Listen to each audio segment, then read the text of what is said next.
everyone, welcome back to Injecting Our Opinion. It is Sydney from Webco Plastics. I miss you and I'm happy to be here, so let's talk. There is something to be said about training until failure.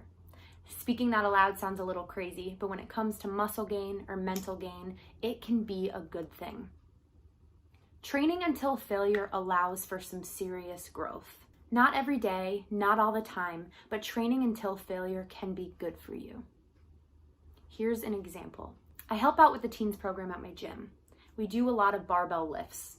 In a barbell lift, let's say for a bench press or an overhead press, I want my kids sometimes to work until they cannot complete another rep. Pushing to the point of failure in regard to weight training puts stress on the muscle and thus strength is gained. Let's apply this to an everyday scenario. As I said before, I'm a huge proponent of writing things that I don't like when it comes to creative content in order to write the things that I love.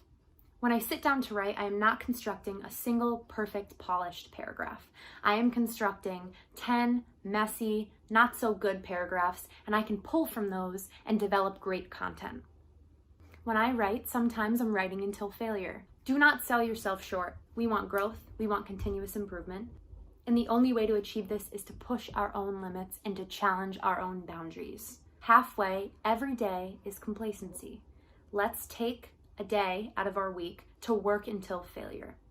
Know your limits, honor them, respect them, and then challenge them. Thank you for listening. Let's talk some more. I want to hear about some of your feats. You can stay in touch with us on our social media websites. We are on Facebook, LinkedIn, YouTube, Twitter, and you can find us at webcoplastics.com. Reach out and I'll see you next time on Injecting Our Opinion.